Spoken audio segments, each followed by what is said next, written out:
relatos mágicos y bautizos de medianoche.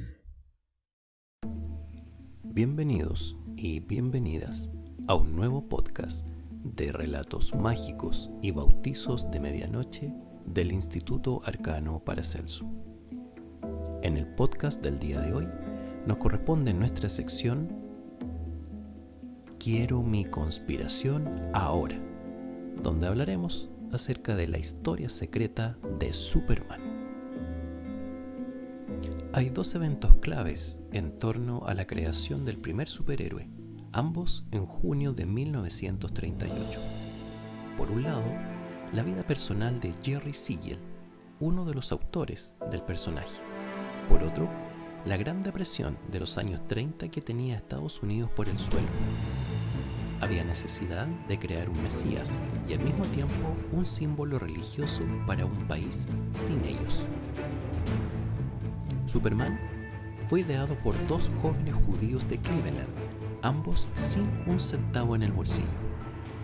Un superhombre capaz de saltar los edificios más altos de un solo brinco y de tener una locomotora con los brazos. Sus responsables lo vistieron con una malla ajustada y una capa roja, mezcla del uniforme que usaban los acróbatas circenses con los hombres bala de similares espectáculos. Así lo vendieron a la editorial National, un campeón sin serse que en verdad era un hombre de las estrellas que luchaba por la verdad y la justicia. Pero como en todo, hay una profunda historia secreta. El 2 de junio de 1932, exactamente 6 años antes de que el Hombre de Acero debutara en la portada del número 1 de la revista Action Comics, el padre de Jerry Siegel, un comerciante e inmigrante lituano llamado Mitchell Siegel, recibió 2 balazos en el pecho mientras protegía el negocio familiar de un asalto a mano armada. Los ladrones resultaron ser los propios vecinos de la familia, también inmigrantes lituanos, desesperados por la ruina económica en que se hundían. Ellos no querían matarlo, no querían que las balas atravesaran al vecino. Esas fueron las palabras durante el juicio, donde además lloraron pidiendo perdón a los Siegel. De ahí que la facultad más extraordinaria del personaje fuera la de ser inmune a las balas. El hijo se convierte en el padre, es una de las líneas clásicas de Superman. Acá el hijo recreaba a su padre, en una versión ideal que nunca iba a morir asesinada de un disparo. Un padre y al mismo tiempo un hijo, que dedicaría su vida a evitar que otros perecieran bajo el fuego de un cañón. Hay que entender que Estados Unidos, al contrario que otras naciones, carece de una cultura propia de dioses y titanes. El haber exterminado a sus indígenas y nativos los dejó sin un folclore mitológico reconocible, como sí sucedió en el resto del Nuevo Mundo. Lo poco que se conoce de los dioses apaches, cheyennes o pieles rojas proviene de una tradición oral que solo gracias a Canadá se ha mantenido. El ave del trueno, el Sasquatch y otras criaturas más propias de un zoológico imaginario que de un panteón propiamente tal. De hecho, si se le pregunta a un estadounidense promedio por sus dioses originarios, no sabrá qué responder. Y no es ignorancia, es que simplemente no existen, no hay registros, no hay un equivalente gringo al Guinechen mapuche. Esta falencia ha provocado que los Estados Unidos terminara creando su propia mitología, usando el arte, la cultura y el pop en la tarea. En Los cazadores de ballenas y el relato de Moby Dick encontraron su lectura del guerrero y el dragón. Los cuentos y novelas de Mark Twain le otorgaron sus ciclos de los bribones y bardos. El miedo y las pesadillas ancestrales aparecieron con el terror material de Edgar Allan Poe y H.P. Lovecraft, y los caballeros andantes de la Europa medieval consiguieron su espejo en los vaqueros del Far West. Y así se alarga un ciclo inventado que nos encarrila hasta los superhéroes como la encarnación multicolor y con sabor a chicle de dioses, semidioses y ángeles. La gran mitología norteamericana, quizás solo igualada en alcance y masividad con la reinterpretación de la leyenda artúrica y de todos los ciclos épicos de Occidente que hizo Star Wars a finales de los 70. Significativo es el dato que todos estos eventos culturales aparecen cuando los estadounidenses más lo necesitan. Moby Dick vino con el amanecer de las luchas raciales. El Far West fue la respuesta escapista a la guerra civil, del mismo modo que los superhéroes contestaron a la Gran Depresión de los 30 y Star Wars a Watergate, la desolación de los 70 y a un país tratando de sanarse después de Vietnam. Superman aparece como el Mesías norteamericano por excelencia. Sus colores son el blanco, azul y rojo de la bandera. ¿Blanco? ¿Dónde hay blanco en Superman? En el color de su piel. Las estrellas son lo pálido de su rostro. También hay amarillo en su aspecto, porque amarillo es el color del sol y Superman es un personaje solar. Toma su poder de nuestra estrella y viene de las estrellas. Es el Apolo del Nuevo Mundo.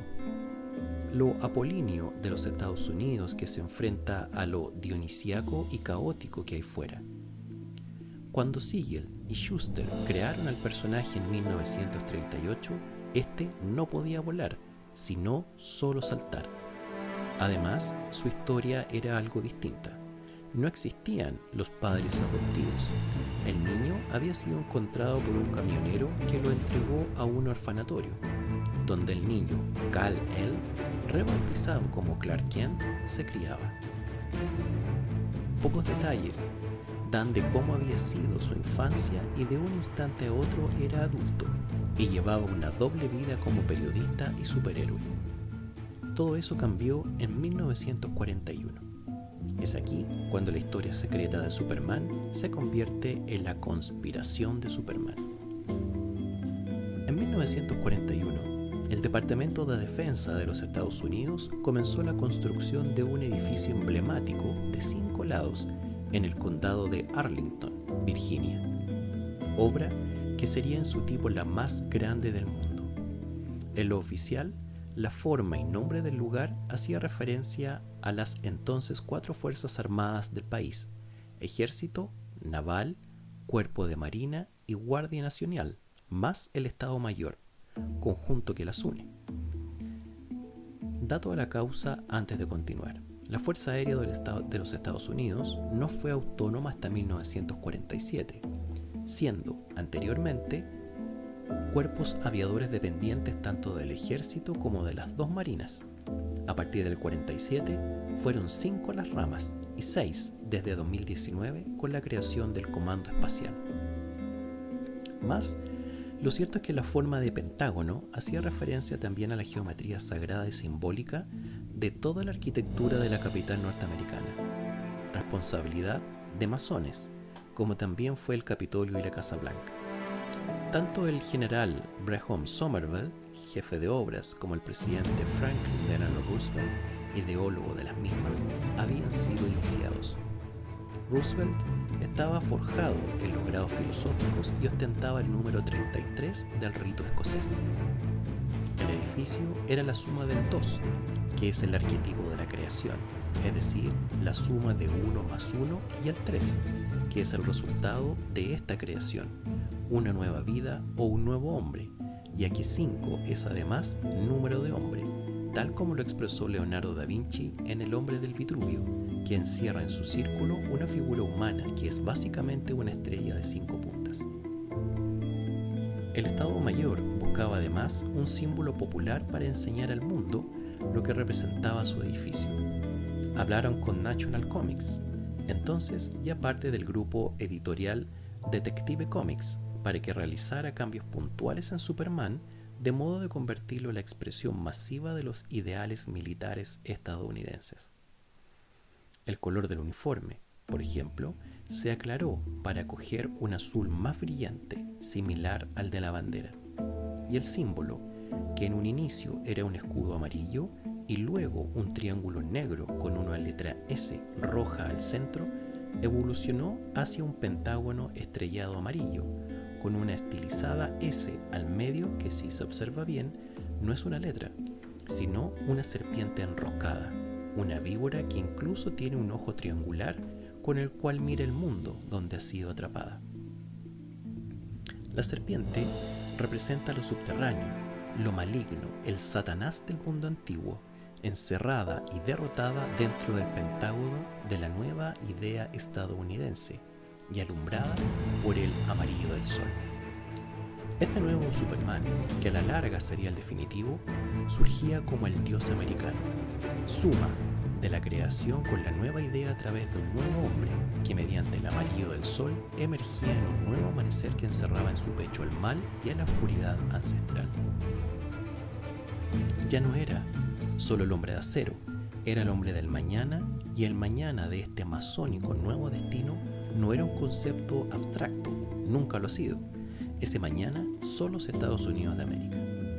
Para darle un mayor carácter sagrado, de manera subliminal se le cambió el origen, y ahora el niño era anunciado por una estrella que guiaba a dos campesinos, José, Jonathan y María, Marta, a un páramo en medio de Kansas donde caía el nuevo Hijo de Dios.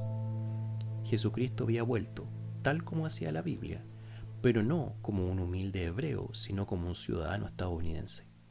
Los malvados dejaron de ser maleantes de baja y pasaron a ser demonios, como Brainiac, y ángeles caídos como el luciferino Lex Luthor. Siegel y Schuster eran judíos, no masones ni cristianos, pero Malcolm Wheeler Nicholson, editor en jefe de DC Comics y National Comics, quien fue el verdadero responsable de la transformación de Superman, sí lo era. Iniciado en la logia Holland, número 8 de Oriente de Hyde Park, en el estado de Nueva York, y siendo también miembro del templo Cypress Shrine de Albany, junto al presidente Roosevelt. Además, hacia 1941, tanto Schuster como Siegel, impulsados por sus respectivas novias, habían dejado el judaísmo para abrazar la doctrina metodista del evangelismo. Definitivamente, nada en lo que parece, y la historia secreta de Superman es mucho más compleja, profunda y conspirativa que la de Batman, que, sin ser despectivos, solo un niño rico disfrazado de murciélago para superar sus traumas infantiles. Quizás por eso es más popular que su contraparte, porque es más simple. Este ha sido el podcast del día de hoy de Relatos Mágicos y Bautizos de Medianoche del Instituto Arcano Paracelso.